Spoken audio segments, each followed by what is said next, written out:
ঘন ঘন ভূমিকম্প নিছক ভূতাত্ত্বিক নড়াচড়া নয়, এটি আমাদের জন্য এক গভীর সতর্কবার্তা।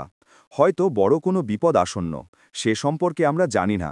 এরকম সময় তাওবার পাশাপাশি বাস্তব প্রস্তুতি গ্রহণ করা আমাদের জন্য অপরিহার্য। বিশেষজ্ঞরা বলছেন, ঢাকায় যদি ৭.৫ মাত্রার ভূমিকম্প আঘাত হানে, তাহলে ১ লক্ষের বেশি ভবন ধসে যেতে পারে। চিন্তা করুন, এটি কত ভীতিজাগানিয়া পূর্বাভাস। দুঃখজনক হল, এমন ভয়াবহ ঝুঁকির বিপরীতে রাষ্ট্রীয় প্রস্তুতি একেবারেই অপ্রতুল। আধুনিক প্রশিক্ষণপ্রাপ্ত উদ্ধারকর্মীর সংখ্যা নগণ্য। বড় ধরনের উদ্ধারযুদ্ধ চালানোর মতো ভারী যন্ত্রপাতিও অপর্যাপ্ত। অথচ বিভিন্ন স্থাপনার নাম পরিবর্তন, ভাস্কর্য নির্মাণ বা অপ্রয়োজনীয় মেগা প্রকল্পেই নয়, নেতানেত্রীদের জন্য তোরণ নির্মাণ, রাজনৈতিক সভা সমাবেশ, শোভাযাত্রা, নানা ধরনের আনুষ্ঠানিকতা ও ক্ষমতার প্রদর্শনীতেও বিপুল অর্থ ব্যয় হয়।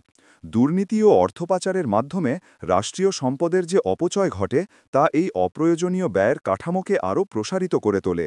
সেই অর্থের সামান্য অংশও যদি দুর্যোগ মোকাবেলায় প্রস্তুতি, ভূমিকম্প প্রতিরোধী প্রযুক্তি, উদ্ধার সরঞ্জাম ও দক্ষ উদ্ধারকারী বাহিনীর প্রশিক্ষণে ব্যয় করা হতো, তাহলে সেটিই হতো সবচেয়ে যৌক্তিক ও বাস্তবসম্মত পদক্ষেপ।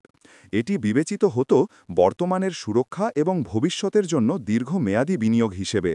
কিন্তু কেবল রাষ্ট্রীয় ব্যর্থতাকেই দায়ী করে ক্ষান্ত হওয়া যথেষ্ট নয়। আমরা যারা বাড়ি নির্মাণ করি, সামান্য আর্থিক লাভ বা অদূরদর্শিতার বশবর্তী হয়ে নির্মাণ বিধিমালা উপেক্ষা করি, এটি কি এক প্রকার সামাজিক আত্মহত্যা নয়? বিপর্যয় পরবর্তী বিলাপের চেয়ে বিপর্যয়রোধী প্রস্তুতিই তো বুদ্ধিমান ও দায়িত্বশীল মানুষের কাজ।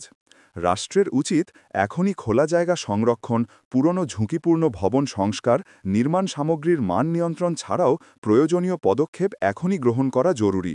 তবে প্রস্তুতি যেন কেবল ভৌত অবকাঠামোর ক্ষেত্রেই সীমাবদ্ধ না থাকে। জাগতিক প্রস্তুতির পাশাপাশি আমাদের আধ্যাত্মিক প্রস্তুতিও গ্রহণ করতে হবে। আল্লাহর রহমত ছাড়া কোনো পরিকল্পনা, প্রস্তুতি ও প্রযুক্তি নিরাপত্তা দিতে পারবে না। মনে রাখতে হবে, প্রতিটি দুর্যোগ আমাদের প্রতি সতর্কবার্তা। আমাদের সমাজের বিস্তৃত দুর্নীতি, জুলুম, অশ্লীলতা ও নৈতিক অবক্ষয় থেকে আমাদের গণতাওবা করা জরুরি। আল্লাহ আমাদের সবাইকে নিরাপদ রাখুন।